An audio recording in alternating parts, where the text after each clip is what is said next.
Ang mga pusa sa kanilang mailap at mahiwagang kalikasan ay matagal nang pinagmumulan ng misteryo at espiritual na interpretasyon sa iba't ibang kultura sa buong mundo.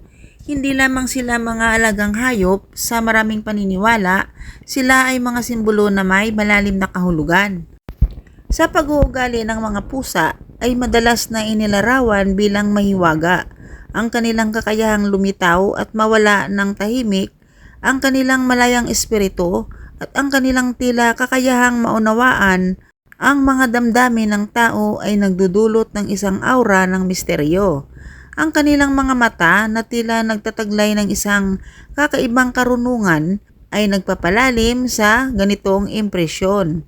Ang mga pusa ay tila may sariling mundo, isang mundo na hindi natin lubos na maunawaan na nagpapalakas sa kanilang mahiwagang imahe. Ang kanilang pagiging malaya at independente ay nagpapakita ng isang uri ng pagsasarili na nakakaakit sa ating imahinasyon. Ang kanilang kakayahang tumalon at gumalaw ng may biyaya ay nagbibigay sa kanila ng isang hangin ng mahika. Sa maraming kultura, ang mga pusa ay may malalim na espiritual na kahulugan. Sa sinaunang Ehipto, ang mga pusa ay itinuturing na sagrado na nauugnay sa diyosa na si Bastet, na simbolo ng pagkamayabong, proteksyon at kaligayahan. Ang pagpatay sa isang pusa ay itinuturing na isang malaking kasalanan. Sa ilang mga paniniwala sa Asya, ang mga pusa ay itinuturing na mga tagapagpangalaga ng tahanan na nagtataboy ng masamang espiritu. Ang kanilang kakayahang maglakbay sa pagitan ng mundo, sa ilang mga alamat ay nagpapalalim sa kanilang espiritual na kahalagahan. Ang kanilang mga mata na tila nagniningning sa dilim ay maaaring bigyang kahulugan bilang isang koneksyon sa ibang mga dimension. Ang kulay ng pusa ay mayroon ding simbolismo. Ang mga kulay na pusa ay nagdadala ng kanilang sariling hanay ng mga interpretasyon na nagpapakita ng pagkakaiba-iba ng mga paniniwala at kultura. Sa kasalukuyan, ang mga pusa ay patuloy na nagbibigay ng inspirasyon sa mga artista, manunulat at musikero. Ang kanilang presensya sa mga gawaing pangsining ay nagpapakita ng kanilang patuloy na kahalagahan sa kultura ng tao. Ang kanilang misteryo at espiritual na kahulugan ay patuloy na pinag-aaralan at binibigyang kahulugan na nagpapakita ng kanilang patuloy na pagiging mahalaga sa ating buhay. Ang pag-aalaga sa isang pusa ay hindi lamang pag-aalaga sa isang alagang hayop. Ito ay pagtanggap sa pagbahagi ng misteryo at espiritualidad na nakapaloob sa mga nilalang na ito. Ang kanilang presensya ay nagpapayaman sa ating buhay sa mga paraang hindi natin lubos na nauunawaan. Ang mga pusa ay may iba't ibang kilos na pinapakita at ito ay may ibig sabihin o kasabihan. Kagaya ng ganito po, baka meron po kayong pusa na ganito ang laging ginagawa. Yung ganitong nakatihaya. Ang pagiging nakatihaya ng pusa ay maaaring magkaroon ng iba't ibang kahulugan depende sa konteksto at iba pang senyales na ipinapakita nito.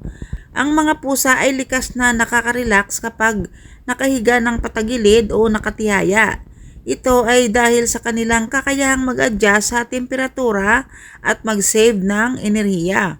Kapag nakahiga ng patagilid, mas maraming bahagi ng kanilang katawan ang nakalantad sa hangin na tumutulong sa kanila na manatiling cool.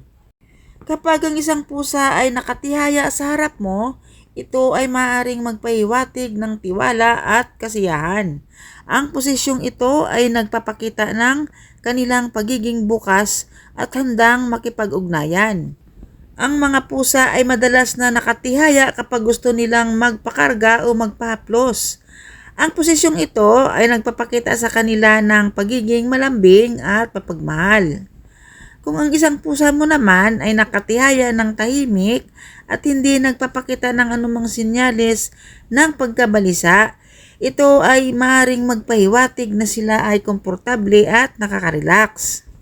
Sa ilang mga kaso, ang pagiging nakatihaya ng patagilid ay maaaring magpahiwatig ng sakit o may sakit ang pusa. Kung napansin mo na ang iyong pusa ay nakatihaya ng patagilid ng mas madalas kaysa sa dati, o kung mayroon kang ibang mga alalahanin tungkol sa kanilang kalusugan, mas mainam na kumonsulta sa isang veterinaryo. Ang mga pusa ay maaaring nakatihaya kapag gusto nilang maglaro. Ang posisyong ito ay nagbibigay sa kanila ng mas maraming espasyo upang gumalaw at mag-stretch. Sa ilang mga kaso, ang pagiging nakatihaya ay maaaring magpahiwatig ng pagiging agresibo. Kung ang isang pusa ay nakatihaya at ang kanilang mga mata ay nakapikit, ito ay maaaring magpahiwatig na sila ay handang umatake. Ang mga pusa naman ay maaaring nakatihaya dahil kapag sila ay takot o nababahala. Ang posisyong ito ay nagbibigay sa kanila ng mas maraming espasyo upang makatakas kung kinakailangan. Kapag ang mga pusa naman ay maaaring nakatihaya kapag gusto nilang mag-isa, ang posisyong ito ay nagbibigay sa kanila ng mas maraming espasyo upang makatakas sa ingay at kaguluhan. Ang mga pusa ay maaaring nakatihaya kapag sila ay masakit o may sakit. Ang posisyong ito ay nagbibigay sa kanila ng mas maraming espasyo upang makatakas sa kaguluhan. Kayo mga ka-Clover, ano ang napapansin mo sa iyong pusa kapag ikaw ay may alagang pusa? Dahil ang mga pusa ay maaaring nakatihaya kapag gusto nilang mag-isa. Ang posisyong ito ay nagbibigay sa kanila ng mas maraming espasyo. Kung napansin mo na ang iyong pusa ay nakatihaya ng patagilid ng mas madalas kaysa dati, o kung mayroon kang ibang mga alalahanin tungkol sa kanilang kalusugan, mas mainam na ipakonsulta ito sa isang veterinaryo. Mahalaga nating tandaan at huwag kalimutan na ang pagpapakain at pag-aalaga natin sa mga pusa ay isang responsibilidad. Hindi ito isang transaksyon na magdadala ng kayamanan, ngunit isang gawa ng kabaitan at pagmamalasakit. Ang pagpapakain ng mga pusa ay may gastos, pagkain, gamot, gamit sa pag-aalaga. Hindi ito isang negosyo na magbubunga ng kita. Ang pag-aalaga ng pusa ay isang personal na desisyon, isang pagpapakita ng empatiya at pagmamahal sa isang nilalang na umaasa sa atin. Ang pag-iisip na yayaman tayo dahil dito ay mali at makasarili. Ang swerte na dala ng pag-aalaga ng pusa ay hindi sa anyo ng material lamang na kayamanan, kundi sa anyo ng emosyonal at espiritual na kapakanan. Ang pakikipag-ugnayan sa isang pusa ay maaaring magbigay ng kapayapaan ng isip. Ang paglalambing at pag-aalaga sa isang pusa ay nakakapagpahinga at nakakapagbawas ng stress. Ang kanilang presensya ay nakakapagdulot ng kalmado at kasiyahan. Tandaan po natin mga ka-Clover, ang perang ginagastos natin para sa pagpapakain sa mga pusa ay hindi natin ikakayaman. Ang mga pusa ay maring maging mabubuting kaibigan at kasama. Sila ay nagbibigay ng kumpanya at nagpapagaan ng kalungkutan. Ang pag-aalaga ng pusa ay nagtuturo sa atin ng pananagutan at disiplina. Kailangan natin alagaan ang kanilang pangangailangan at pangkalusugan.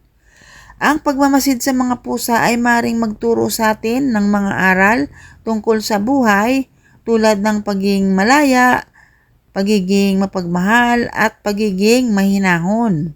Ang mga pag-aaral na nagsasabing ang pag-aalaga ng pusa ay nakakapagpababa ng presyon ng dugo at nakapagpapabuti ng kalusugan ng puso.